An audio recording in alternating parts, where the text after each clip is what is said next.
सारे जगत में माया के नशे में लीन होकर भोग और रसों में अपने आप को बुरी तरह भूला बैठा है। या कोई नहीं सोचता कि हमें सब कुछ यहीं छोड़ कर पदार्थ हमें अमर और शाश्वत मालूम पड़ते हैं तथा जो नित्य तथा अमर हैं उसकी और हमारा ध्यान नहीं जाता। परम सत्य रूप प्यारी सात संगत जी, आप सभी को मेरा प्यार भरा राधा स्वामी जी। आज का बड़ा ही महत्वपूर्ण रूहानियत भरा सत्संग है। चेतावनी भाग दूसरा। सम्मान कर लो सिमरनिया, स्वास्थ्य कटे तेरी पूंजी चली जाए। जय उमरिया वक्त मिला या तख्त निशान। आते दिन कम होती जा रही है, व्यतीत हो रही है। हर घड़ी हर क्षण हमें मौत के नज़दीक लेते जा रहा है। फिर भी जीव घर बार और परिवार के मोह माया के प्यार में फंसकर देखकर जहाँ चैट है, यह सृष्टि ही सदा रहने वाली नहीं। इसका रंग सन्वे भांति कच्छ है, जिसको देखकर वास्तविकता को नहीं भूलना चाहिए। मनुष्य जन्म मालिक के साथ मिलने का दुर्लभ अवसर है। इसको इसके प्रकार जिसने प्रताप का यत्न नहीं किया, समझो उसने आयु व्यर्थ गंवा ली। गुरु साहब जी चेतावनी देते हैं कि माया तथा इसके पदार्थ में फंसकर अपना जीवन बर्बाद ना करें। जैसा सत्य का पसारा है जगत में, नाम एक ही ऐसी सत्य है और वह वस्तु है जो कभी नष्ट नहीं होती। यह हमारे सबके अंदर है, परंतु इसका भेद केवल पूरे सतगुरु से ही मिलता है। नाम के बिना यह भाई तथा 84 का चक्कर नहीं टूट सकता। इसलिए आदित्य के अंदर केवल आत्मा ही एक नित्य अमर पदार्थ है। उसके कल्याण की चिंता करना ही हर जीव का परम धर्म है। आत्माओं ने मनुष्य को गाफिल, अचेत, मूर्ख, अज्ञानी, बुरा आदि कई नाम से पुकारते हुए उसको अनेक प्रकार की चेतावनी दी है। सबसे पहले बात महात्मा हमें यह समझाते हैं कि हम इस संसार में अपने आप नहीं आए। हमारे सृजनहार हमें संसार में एक विशेष उद्देश्य की पूर्ति के लिए भेजा है। उद्देश्य प्रभु भक्ति द्वारा अपनी आत्मा को परमात्मा में लीन करने, पूर्ण ज्ञान और पूर्ण आनंद को प्राप्त करना। महात्मा हमें समझाते हैं कि इस उद्देश्य को भूलकर इंसान जो भी कार्य मन मर्जी से करता है, दूसरी चेतावनी है। महात्मा यह देते हैं कि यह दृश्य संसार कल और माया कि इसमें सभी पदार्थ और रिश्ते, इंद्रियों के भोग, सांसारिक माया, झूठ और नाशवान, इसमें से कभी किसी को सच्चा और पूर्ण सुख प्राप्त नहीं हो सकता। तीसरी चेतावनी महात्मा यह देते हैं कि जीवन क्षण भंगुर है और मृत्यु अटल है। जीवन का कोई भरोसा नहीं, पता नहीं मौत किस समय और कहाँ से आ जाए। इसलिए जीवन के मूल्य उद्देश्य की प्रताप में गफलत या डर नहीं करनी चाहिए। हमें प्रभु भक्ति और नाम की कमाई द्वारा जल्दी से जल्दी अपना उद्देश्य पूरा करने की कोशिश करनी चाहिए, क्योंकि इसमें हमारा अपना ही भला। महात्मा समझाते हैं कि न केवल यह जीवन अनिश्चित और क्षण भानगढ़ है, बल्कि पल पल हमारी भक्ति भी कम होती जा रही है। बीमारी और बुढ़ापे पर भी किसी का वश नहीं चला। बुढ़ापे में पहुंचकर जब शरीर के सब अंग कमज़ोर पड़ जाते हैं, तब भक्ति या नाम की कमाई कर पाना बहुत मुश्किल हो जाता है। इसलिए आज और अभी प्रभु की भक्ति की तरफ ध्यान देना चाहिए। और आप शब्द शुरू कर रहे हैं कि गुरु कहे पुकार पुकार, समझ माँ कर लो सिमरनिया। आप चेतावनी दे रहे हैं कि आप सिमरन कर लो। महात्मा चेतावनी देते हैं कि हमारा अपने से संबंधियों से लेने देने का संबंध यह है। सब रिश्ते पिछले कर्मों के आधार पर बनते और टूटते रहते हैं। न कभी किसी का कोई साथ आया है और न साथ कोई जाएगा, न किसी के साथ जा सकता है। इसीलिए संसार के झूठी रिश्तों से उलझकर अपने सच्चे रिश्तेदार उसे परमपिता परमात्मा से मिलने के कार्य में देर क्यों है, देर नहीं करनी चाहिए। संत महात्मा सावधान करते हैं कि इंद्री के भोगों और विषय विकारों का सुख सच्चा नहीं है। यह सुख शारीरिक और सदा रहने वाला नहीं है। प्रभु के मिलन से मिलने वाला परम आनंद ही सच्चा और सच्चाई आनंद है। संत महात्मा शारीरिक सुखों के विरोधी नहीं हैं, या वह यह ज्ञान देते हैं कि दुनिया की सुख प्रभु प्रताप के परम आनंद की जगह नहीं ले सकते। संत महात्मा बार बार समझाते हैं कि ये दुनिया हमारा सच्चा घर नहीं है। हमारा सच्चा घर सतलोक है, जहाँ हमारा दयालु पिता राहत रहता है। यह सच्चे प्रेम, सच्चे आनंद और सच्चे ज्ञान का देश है। वह अमर और अविनाशी धाम है। यह संसार नाशवान है। अज्ञानता और आतंक के इस मायावी देश में न आज तक किसी को हमेशा के लिए आनंद प्राप्त हुआ है, न ही हो सकता है। इसलिए इंद्रियों के भोगों और विषय विकारों से फस्त पिता को समझते हुए निज धाम लौट कर ही निरंतर उसे करनी चाहिए। आप माँ को संबोधित करते हुए समझा रहे हैं कि अमन तू सिमरन कर, सिमरन माँ की स्वाभाविक विशेषता है। हम हर पल किसी वास्तु या सिमरन करते हैं। हम भी किसी वस्तु का सिमरन करते हैं, उसके साथ हमारा प्यार हो जाता है और उसका सिमरन करते करते उसका रूप हो जाते हैं, जैसा कि सीवर टेसो। दुनिया के सगलों पदार्थों का सिमरन जिनके साथ बनता है, परमेश्वर का नाम सिमरन परमेश्वर के साथ मिलन करने में सहायता देता है। जब किसी भूली हुई वस्तु को बार बार याद करते हैं तो वो याद आ जाती है। हम कुल मालिक को अपने निज घर सचखंड को भूल चुके हैं। जब बार बार इसका सिमरन करते हैं तो याद आई वो आत्मा इसकी और पलटते हैं। ध्यान जगत के स्थान पर जगदीशपुर की और आ जाता है। हम बाहर मुख होने के स्थान पर अंतर्मुखी हो जाते हैं।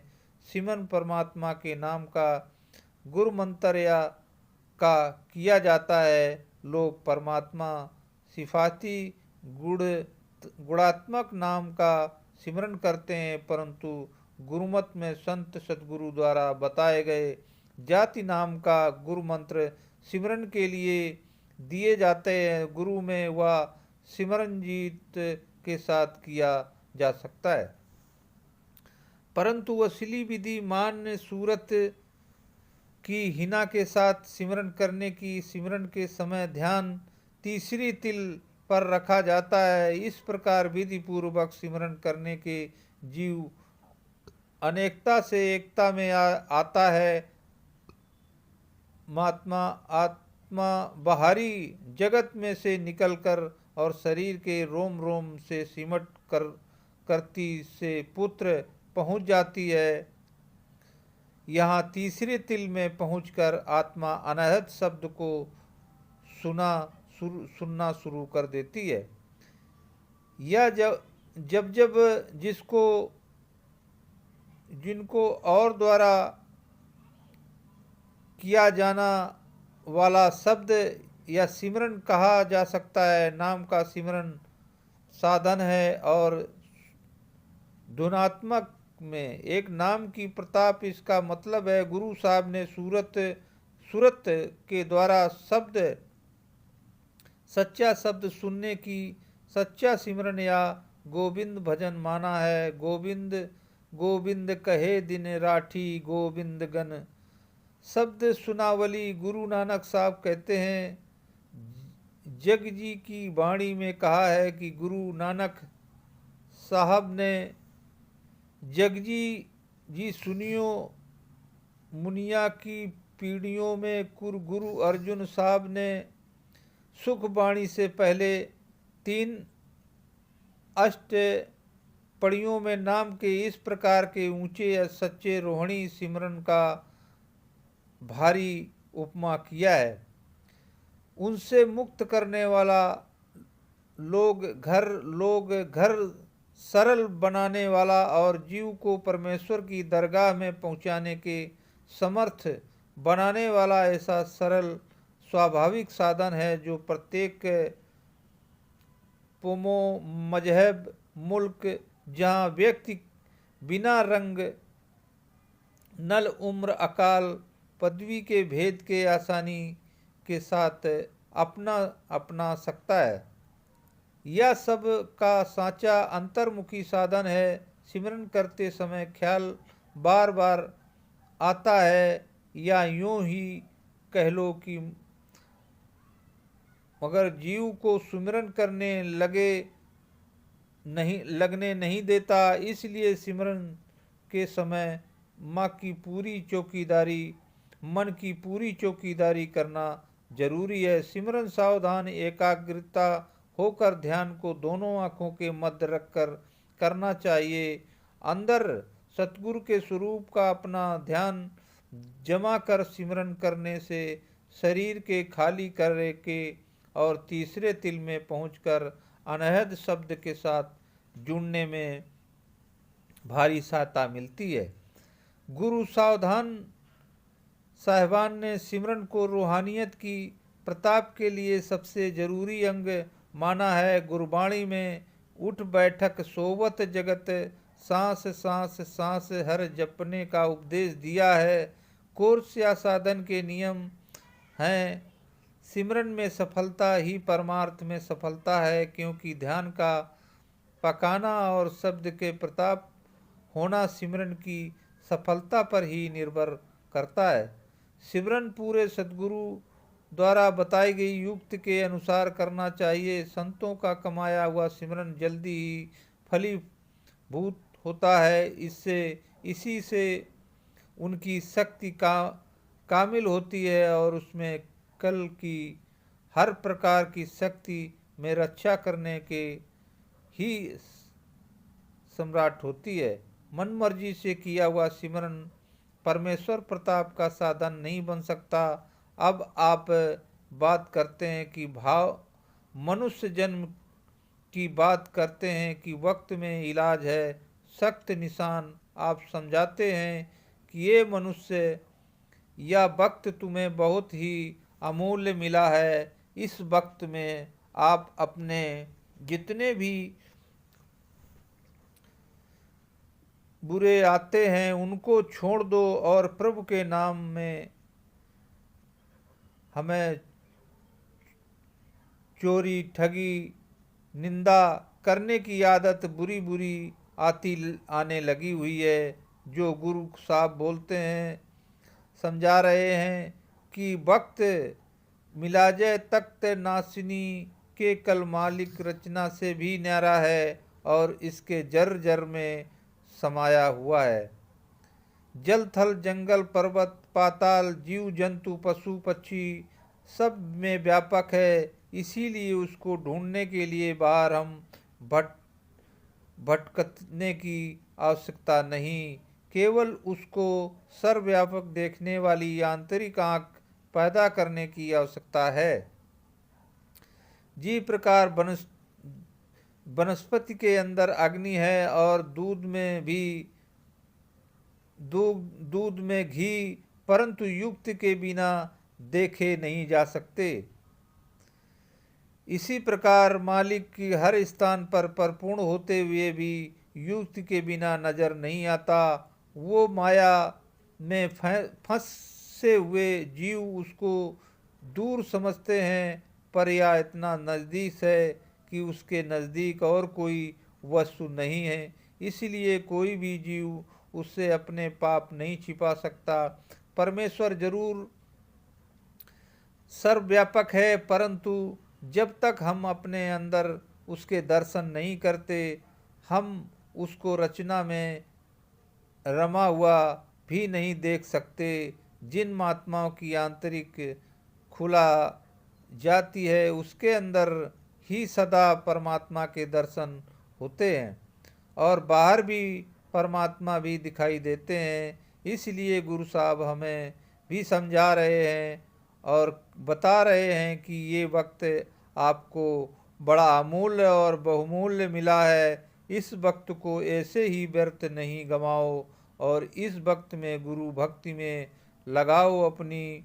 अगली कड़ी में गुरु साहब समझा रहे हैं कि जो मार्ग अब गुरु बताए पकड़ दुनिया शब्द तुम सूरत लगाओ और नीत गुरु गुजरा के नाम हमारे अंदर है और उसे अविनाशी करता कहीं रूप है। गुरु अर्जुन देव जी की वाणी है, इसका विश्राम। और गुरु अमरदास भी कहते हैं कि शरीरों पालनपुर की बाहर जाए नाम न ले, बहुत बेनाप बेकार दुख पे आप सावधान करते हैं कि शरीर बाहर नाम की तलाश करने वालों को सिवाय परेशानी के कुछ भी हाथ नहीं लगता।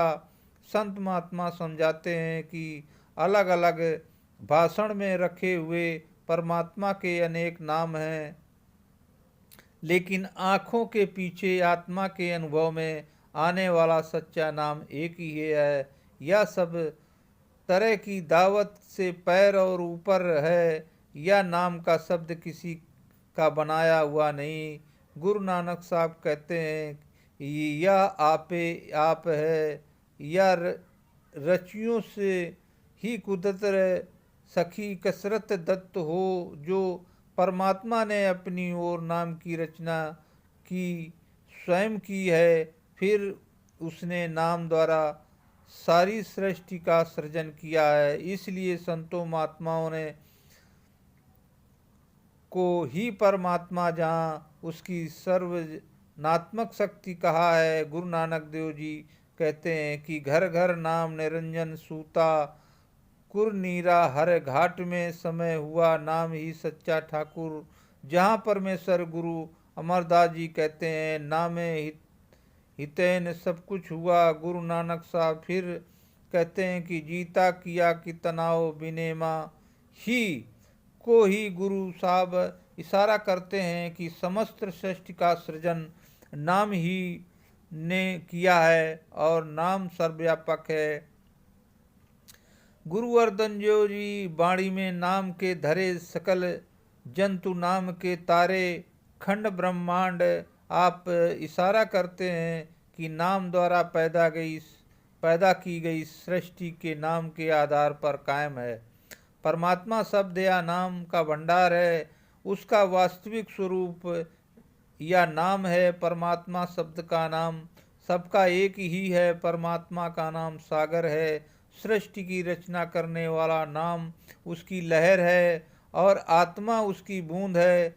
परमात्मा शब्द और आत्मा सजाती है, तीनों का आलेख है। दरिया से निकाल कर नहर में, दरिया की और बिजली घर से, यही तार बिजली घर की पूरी शक्ति समय होती है। इसी तरह परमात्मा में वह रही शब्द का नाम ही धारा है।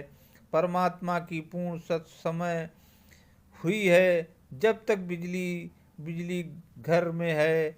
आप जब भी ये कार शुरू होती है तो वह जगह जगह पर इसका प्रकाश दिखाई देता है। सचखंड में बैठा परमात्मा निर्लेप है,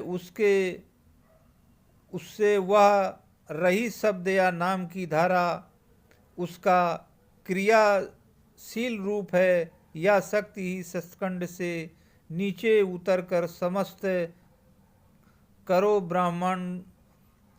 ब्रह्मांडों का निर्माण करती है। यह शक्ति ही पूर्ण अदृश्य और दृश्य मन सृष्टि की रचयिता है, और यह शक्ति ही समस्त सृष्टि का वास्तविक आधार है। जब तक जाए शक्ति सृष्टि में समय रहती है, सृष्टि कायम रहती है। जब वह प्रभु अपनी मौत से इस शक्ति को सृष्टि से निकाल कर अपने वापस मिला लेता है तो रचना ले जाकर शिकार हो जाती है। संत महात्मा समझाते हैं कि परमात्मा से छोटी कोई भी चीज आत्मा को परमात्मा से नहीं मिला सकते। शब्द परमात्मा का रूप है, इसलिए अपने अंदर आँखों के पीछे शब्द को पकड़कर ही आत्मा परमात्मा के समशक्ति है। संत महात्मा समझाने में कोई कमी नहीं छोड़ते। आप समझाते हैं कि नाम के अभ्यास द्वारा आत्मा की आँखों के पीछे मध्य सागर होने पर सड़क को शब्द के अलौकिक ध्वनि सुनी देती है और शब्द का अनुपम प्रकाश दिखाई देता है। शब्द की शक्तिशाली ध्वनि आत्मा को इस तरह अपनी तरफ खींचती है कि जिस तरफ एक शक्तिशाली चुंबक छोटी सी को अपनी तरफ खींचता है। शब्द या नाम की ध्वनि को सुनकर आत्मा आंतरिक मंडलों का रूप कायम करती है और शब्द के प्रकाश को देखते हुई सारे यांत्रिक मंडलों पर करती हुई शब्द के स्रोत उसे परमपिता परमात्मा में समा जाती है। संत महात्मा समझाते हैं कि जब तक सचखंड में बैठा परमपिता परमात्मा देह धारण करके संसार रूप में प्रकट न हो, आत्मा अपने आप अंत में स्थिर शब्द नाम से जुड़ नहीं सकती। संतों महात्माओं ने सतगुरु को देहधारी शब्द कहा है। सतगुरु ने अपनी आत्मा शब्द में लीन करके परमात्मा से मिला कर फसल किया होता, या वह शब्द के अभ्यास द्वारा आत्मा को परमात्मा में भेद करने की युक्ति का ज्ञात होता है। मैं अपनी शरण में आने वाले साधु को शब्द के अभ्यास द्वारा संत में आत्मा को शब्द में लीन करके की युक्ति समझता है और उसे अपनी लौ शब्द से जोड़ने में अनेक प्रकार की सहायता देता हूँ। यूँ कह सकते हैं कि सतगुरु के रूप बाहर प्रकट शब्द जीवात्मा को अंत में शब्द का नाम से जोड़ने में और अंतर में शब्द के रूप में कार्यशील परमात्मा से अपने साथ मिलने में सहायता देता है। गुरु अमरदास जी कहते हैं, एक नाम तारे संसार गुरु प्रसाद को मुक्ति देने वाली नाम रूपी परम तत्व की प्रताप सतगुरु की दया मेहर से होती है। गुरु अर्जुन देव जी कहते हैं, जी नाम में जो तरसे बहुत देवा सकल भगत जाकी काड सेवा अनाथ दिन सुख भंजन जो गुरु ते पाया। आप समझाते हैं कि वह नाम रूपी पदार्थ जो सब भक्तों को का इष्ट है और इसके लिए देवी देवता भी तरसते हैं, उसके प्रताप केवल पूर्ण गुरु से ही होती है। नाम का मुल्क धन सतगुरु से प्राप्त होता है, लेकिन प्राप्त उसे होता है जो प्रभु दया मेहर से करता है। इसलिए आप आज के शब्द में यह फरमा रहे हैं कि यह मार्ग अब गुरु बताओ दुनिया शब्दों में है कि आप गुरु के हाजिरी में हर दम रहें। शब्द के साथ संकट में स्वार्थ लगाओ, दया लो, तुम हरदम उसकी शरण अपने उन चरणी। आप समझा रहे हैं कि उसे परमात्मा परमपिता परमात्मा की दया लो, हरदम उसकी शरण में रहो, उसके शरण में रहो, ताकि तुम्हारा ध्यान जो भी वह गुरु की तरफ लगा रहे। शब्द या नाम एक है, लेकिन संतों महात्माओं ने से अनेक नाम से पुकार कर संसार के संपूर्ण महात्मा, चाहे वह किसी भी कौम मजहब या मुल्क में क्यों न आए हों, अनंत काल से प्रभु मिलाप के लिए शब्द या नाम के इस साधन का ही प्रचार करते आए। वह कहते हैं कि जो परमात्मा से सृष्टि रचना की है और जिसने अपनी मौत से अपने अंश को इस सृष्टि में भेजा है, उसने इस अपने साथ मिलने सोने का साधन भी स्वयं इसके अंदर रखा हुआ है। प्रभु द्वारा स्वयं सृजित एक अनाथ सर्वव्यापी और परिवर्तन राहत साधन को छोड़कर प्रभु प्रताप के बाकी सब साधन मानव रहित और अधूरे गुरु अर्जुन देव जी कहते हैं कि सकल पदार्थ केवल हर नाम के सब धर्म का साझा आधार नाम जहाँ शब्द की कमाई। आप कहते हैं कि सर्व धर्म में श्रेष्ठ धर्म हर को नाम जपे निर्मल कर्म सबसे ऊंचा धर्म और सबसे निर्मल कर्म धर्म है शब्द है। कर्मों का फल नाम की कमाई में शामिल है। जिससे शब्द की आराधना की उसने सब कुछ किया और सब कुछ पाया। जिसने शब्द की आराधना को छोड़कर बाकी जो कुछ भी किया, वास्तव में उसने कुछ भी नहीं किया और पाया कुछ भी नहीं। हर प्रकार के दूसरे साधनों या नाम की कमाई में सहायता देने के लिए, उनका स्थान लेने के लिए नहीं। कलयुग में जो संतों में विशेष तौर पर माया की महिमा की है, गोस्वामी तुलसीदास जी कहते हैं कि नाम प्रभाव कल विशेष नहीं और चारों वेदों में केवल नाम को ही मुक्ति का साधन माना गया है। कलयुग में जो नाम के सिवाय मुक्ति का कोई दूसरा साधन है ही नहीं। स्वामी जी महाराज भी कहते हैं कि कलयुग कर्म धर्म नहीं कोई, नाम बिना उतरे ना कोई। संतों महात्माओं की बाणी में शब्द या नाम की कमाई द्वारा प्रभु भक्ति में लगे हुए सच्चे भक्तों को अपार महिमा की गई है। उन्हें सच्चे ज्ञानी, सच्चे भक्ति और सच्चे जान कहा गया है और उन्हें उद्दत आत्मिक आनंद की उपमा की गई है। नाम को अमृत कहा गया है क्योंकि ये आत्मा को अमर कर देता है। इसे जीवन डाटा मुक्ति डाटा ज्ञान डाटा अनंत डाटा सहज डाटा आदि कहा गया है। नाम की कमाई द्वारा साधिक में भी सद्गुणों का प्रवेश होना शुरू हो जाता है जो नाम तथा प्रभु में है। वास्तव शब्द या नाम की कमाई द्वारा सड़क प्रभु में समाकर इस संसार रूप में ही हो जाता है। अपनी तीसरी कड़ी में परम संत हुजूर जी द्वारा फरमाया गया है कि आए सरखन करते लगी लगन बाहर नहीं, मुझे सूरत अजर में जौन का जिन जिन संग कर गुरुपुरे, छूटा जन्म और मरणीय जगत जरजात,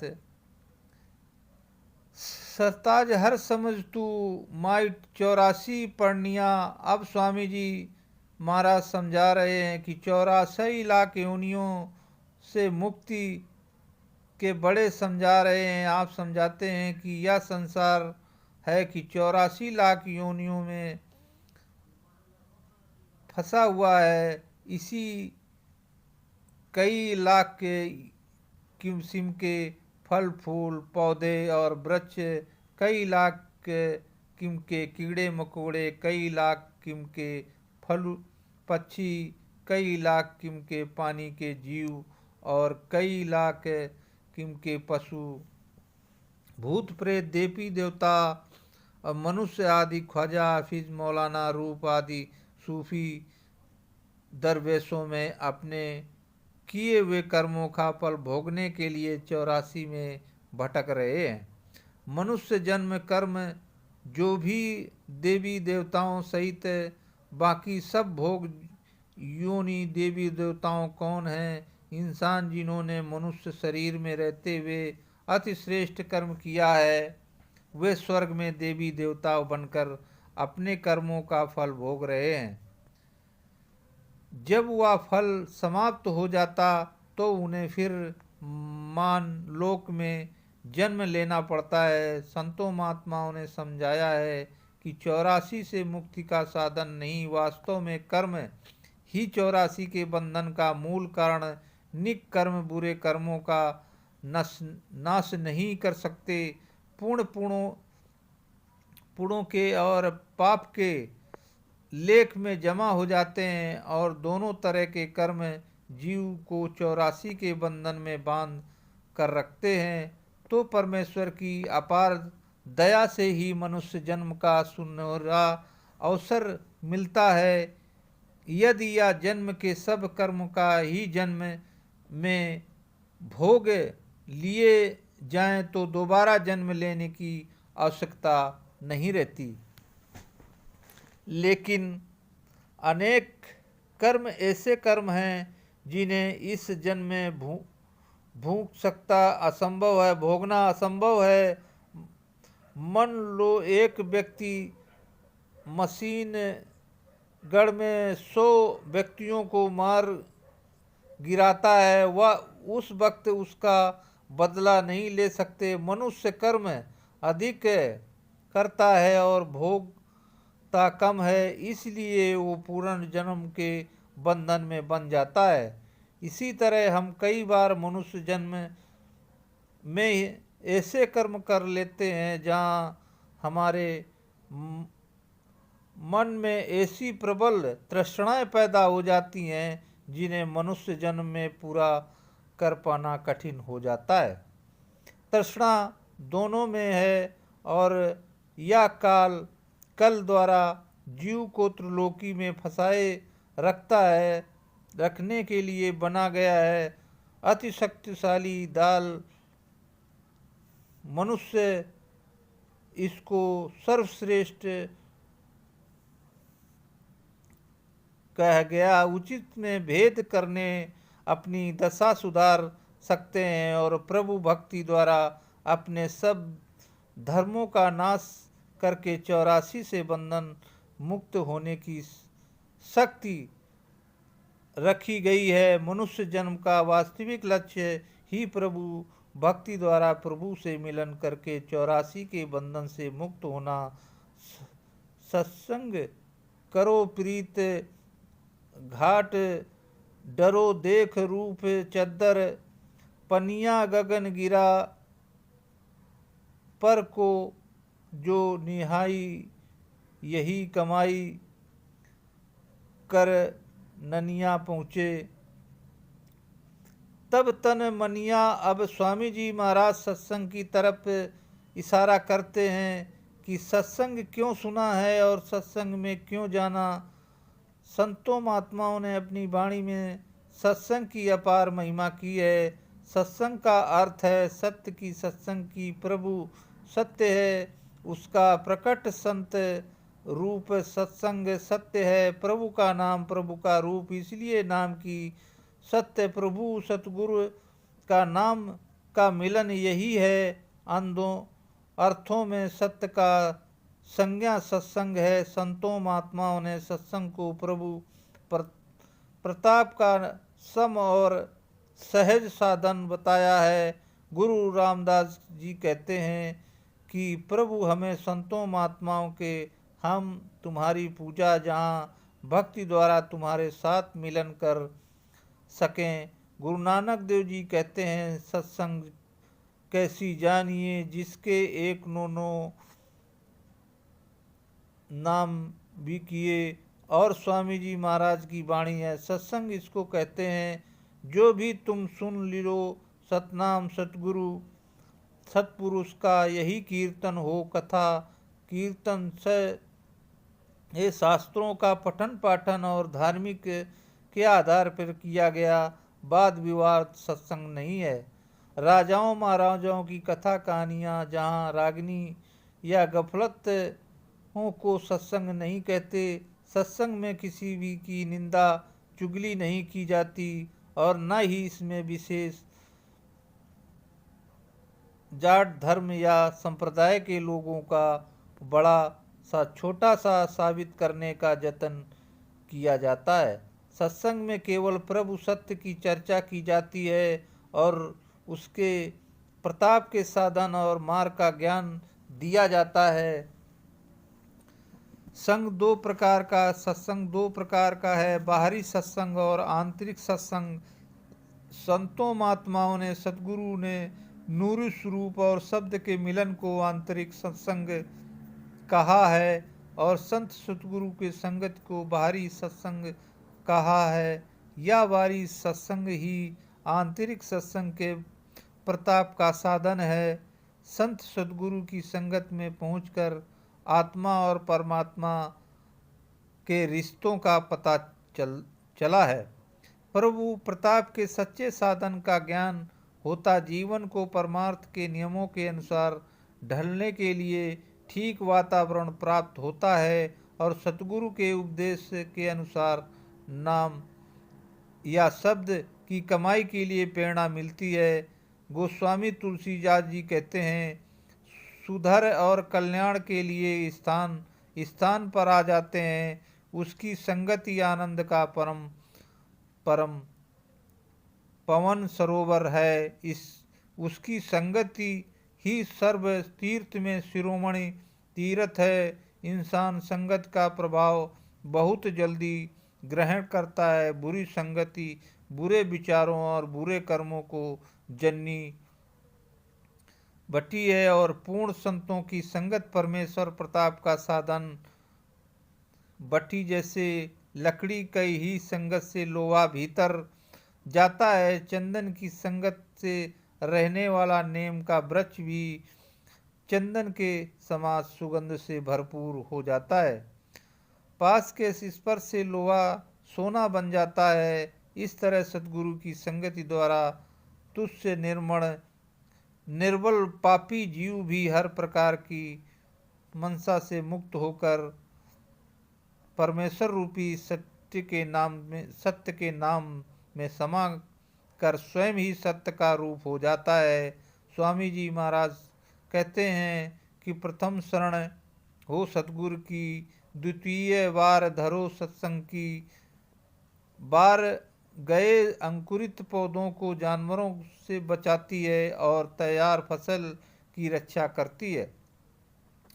दुनियादारों और परमार्थियों को समाज के रूप में सत्संग की जरूर है। सत्संग की बाढ़ व्यक्ति के ब्रेक कर्मों से बचती है या अभिमान से रक्षा करती है। सत्संग से दूर होते हुए मन का जोर बढ़ जाता है और हम फिर वहीं पहुंच जाते जहाँ से चले थे। महात्मा समझाते हैं कि पानी में पड़ा पत्थर अगर पानी में घुलता नहीं, कम से कम वह सूर्य से तपने से बचा रहता है। बड़ा बैग में जाकर फूलों की सुंदरता नहीं देख सकता, लेकिन उसकी सदन को प्राप्त कर सकता है। लेकिन वास्तव में जब प्रेम भाव से निरंतर सत्संग के साथ जुड़े रहते हैं तो आहिस्ता आहिस्ता मन ही वास्तविकता जरूर बदलती। अपनी आखिरी कड़ी में स्वामी जी महाराज क्या फरमा रहे हैं? आए श्रवण करते हैं या जग में कोई सुखी ना देखे, कहो गुरु के बचनिया। दुख के दाल फैस सब, मूर्ख तो क्यों सांग व्यसन नहीं। राधा स्वामी सरनिया। अब सब कुछ बयान करके स्वामी जी महाराज फरमाते हैं कि आप नज़र उठाकर देख लो, कोई भी आदमी सुखी नहीं है, सब लोग दुखों से भरे पड़े हैं। आप गुरु के वचनों में पकड़ो। गुरु दुख के तक में फंसकर मूर्ख लोग गुरु के संग नहीं चलते, इसलिए मूर्ख उनको बता रहे हैं। फिर फरमाते हैं कि जो तो तोर मोर सब त्यागो गहू, राधा स्वामी सरनिया। कहते हैं कि जो गुरु की संगत के शरण में आ जाएगा, सुख असली सुख उसे प्राप्त होगा। गुरु की वाणी है। आप फरमाते हैं कि नाम में स्वर व्यक्ति नमक पर भरोसा रखना और चुपचाप नाम पर भरोसा रखना और चुपचाप नाम में बैठा राहत नो की लहरों में के थपेड़े लगता है। नौ बार बार डमाडोल होती है, लेकिन यात्री को पूरा विश्वास होता है कि नाव जरूर पार ले जाएगी। आप कहते हैं कि जी तरह दरिया के किनारे नौका लिए खड़ा माला पुकारता है कि यदि पार जाना चाहते हो तो मेरी नाव में इस बार हो तो किसी तरह संसार रूपी भवसागर के हमारे अपनी कश्ती के लिए खड़े। सतगुरु जीवन को पुकारते हैं कि यदि उसे पार जाकर प्रभु से मिलन चाहते हो तो मन मत त्याग कर मेरी शरण रूपी नौका में सवार हो जाओ। अपने शब्द शुरू किया है कि गुरु कहे पुकार पुकार, जो गुरु प्यार संगत जी। सतगुरु हमेशा जीव को पुकार कर सत्संग में हुए जारी। कहते हैं कि तुम मेरी नौका में सवार हो जाओ। अगर पार होना चाहते हो तो सतगुरु की शरण लेने से पहले मन मर्जी के जितने भी साधन हैं उनको त्याग दो, तो सतगुरु तुम्हें हमेशा के लिए पार लगा देंगे। अगर उसे पूर्ण सतगुरु पर भरोसा करते हैं तो उनकी नौका में बैठ जाना है। इतना बड़ा माला है कि हमें जरूर इस भवसागर से पार लगा देगा। राधा स्वामी जी।